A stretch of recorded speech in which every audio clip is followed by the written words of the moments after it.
ప్రజలు ఈ 2.5 సంవత్సరాల కాంగ్రెస్ ప్రభుత్వం రేవంత్ రెడ్డి గారి పాలన చూసిన తర్వాత రేవంత్ రెడ్డి గారి పాలనతోనే గత కేసీఆర్ గారి యొక్క ప్రభుత్వం ఇట్ వాజ్ మచ్ పెట్టాను. గత 10 సంవత్సరాలు వారు అందించినటువంటి ఒక పాలనకి తిరోగమనం నడుస్తుంది. ముఖ్యంగా సమాజంలో అతిపెద్ద వర్గం రైతాంగమే, రైతు కూలీలు అని చెప్పంటున్నారు. ఆ రైతాంగం రైతు కూలీలకు సంబంధించి ఆనాడు సమయంలో పెట్టుబడి సమకూర్చి రైతును ఆదుకోవడం జరిగిందని చెప్పంటున్నా. పంట నష్టపోతే పంట పరిహారం అందించే ప్రయత్నం చేసిందని చెప్పంటున్నా. ఇలా పంటల బీమా పథకాన్ని ప్రవేశపెట్టి ఇలా ప్రమాద బాధ పడ్డటువంటి ఒక రైతులు వాళ్ళ కుటుంబాన్ని ఆదుకునే ప్రయత్నం చేసిందని చెప్పంటున్నాను.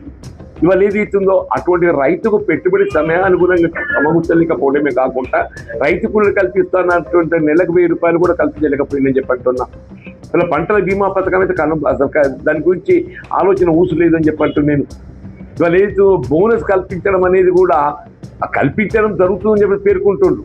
కానీ కల్పనలో దాని అమల్లో ఏదైతుందో అది పూర్తి స్థాయిలో కార్యరూపం అవసరం లేదు. ఇలా రుణమాఫీ ఏదైతుందో ఆశించిన మేరకు పూర్తి స్థాయిలో రుణమాఫీ అమలు చేయలేకపోయిండ్రు. రైతాంగం రైతు కూలీలే కాదే, ముఖ్యంగా విద్యార్థులు ఒక తెలంగాణ రాష్ట్ర ఏర్పాటై విద్యార్థులు నిరుద్యోగ యువత ఉద్యోగస్తులు ఉపాధ్యాయులు ఉద్యమంతో వచ్చింది.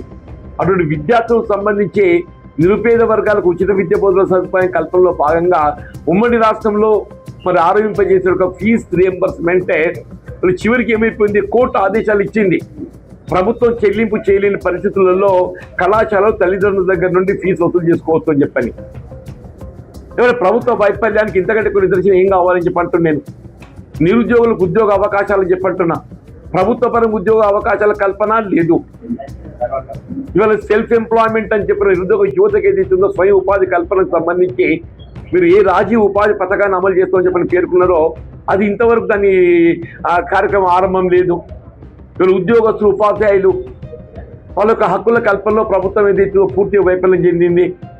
కాంట్రాక్ట్ అవుట్సోర్సింగ్ ఎంప్లాయీస్ కానీ, ఎలక్ట్రిసిటీ ఆర్టిజన్ ఎంప్లాయీసే కానీ, ఇలా ఆర్టీసీ ఎంప్లాయీస్ కానీ, సింగరేణి కార్మికులే కానివ్వండి, వీళ్ళు మీరు ఏ రంగాన్ని చూడండి ఆశా వర్కర్లు అన్న చివరికి ఆడబిడ్డలు ఆశా వర్కర్లు అని చెప్పంటున్నా.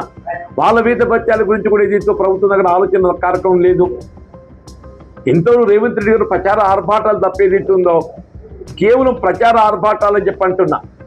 ఇలా మూసి ప్రక్షాళన, ఆ మూసి ప్రక్షాళన చేద్దామని చెప్పండి, సుందరీకరణ అని చెప్పంటాడు. మూసి ప్రక్షాళన చేయాలని అంటున్న మూసిలో మురుగునీరు చేరకుంటే ఏదైతుందో కెమికల్ అఫ్లూయెంట్స్ అందులో కల్లో కూడా చర్యలు చేపట్టండి. సివరేజ్ ట్రీట్మెంట్ ప్లాంట్ ఏర్పాటు చేయండి.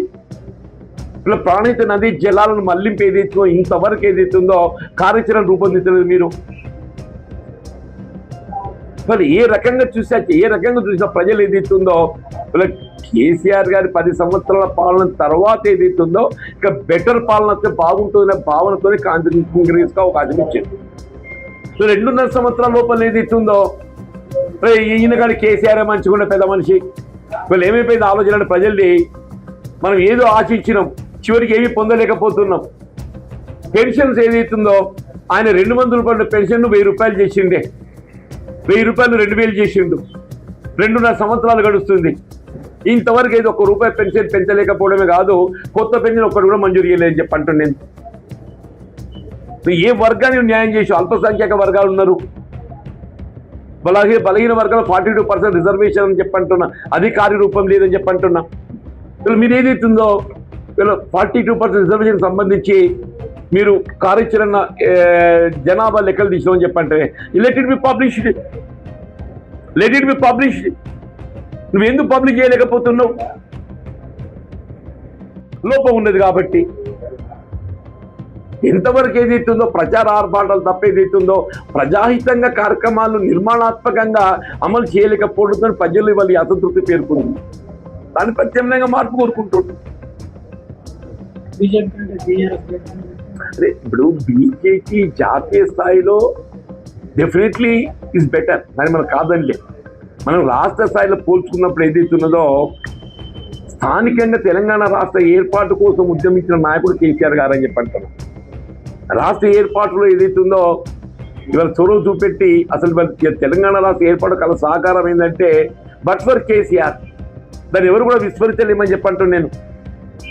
10 సంవత్సరాలు ఏవైతే తెలంగాణ రాష్ట్రంలో మనం ప్రత్యేకంగా ఫలాలు పొందినమో అది రైతాంగమే కానీ, విద్యకు సంబంధించే కానీ, ఆడబిడ్డల పెళ్లిలకు సంబంధించిన కళ్యాణ లక్ష్మి కానీ, వీళ్ళ పశువుకి సంబంధించిన కేసీఆర్ కిట్టే కానీ రైతాంగానికి సంబంధించినటువంటి ఒక రైతు బీమా కానివ్వండి, మీరు ఏ రకంగా చూసినా కానీ ఇలా రేవంత్ గారి పాలనతో చూసే వరకల్లా ప్రజలు ఏదైతుందో పెద్ద మనిషి ఆయన నయం ఉండేదా, కేసీఆర్ గారే నయం ఉండే మంచిగా ఉండే, మళ్ళీ కేసీఆర్ గారి పాలన వస్తేనే మళ్ళీ బాగుంటుంది అనే ఆలోచనతో మరి ప్రజలు చేరుకున్నారు. Hi friends, thank you for watching this video. ఈ వీడియో కనుక మీకు నచ్చినట్లయితే దయచేసి లైక్ చేయండి, షేర్ చేయండి. ముఖ్యంగా మా ఛానల్ 24/7 న్యూస్ టీవీని సబ్స్క్రైబ్ చేసుకోండి. ఆ తర్వాత మీ విలువైన అభిప్రాయాల్ని, మార్పులు, చేర్పులు, కావాల్సిన వీడియో ఏమన్నా ఉంటే మన వీడియో కింద కామెంట్ సెక్షన్లో కామెంట్ రూపంలో తెలియజేయండి. నమస్కారం, సాయిదంచిక మాట్లాడుతున్నాను. ప్లీజ్ సబ్స్క్రైబ్, షేర్, లైక్ చేయండి 24/7 టీవీ ఛానల్. హాయ్ నమస్తే, నేను మీ Sonia Akula. Please subscribe to 24/7 news TV. Hi అండి, అందరికీ నమస్తే. నేను Mankota Prasad. Please do subscribe 24/7 news TV. Political, entertainment and infotainment updates కోసం like, share, subscribe 24/7 news TV.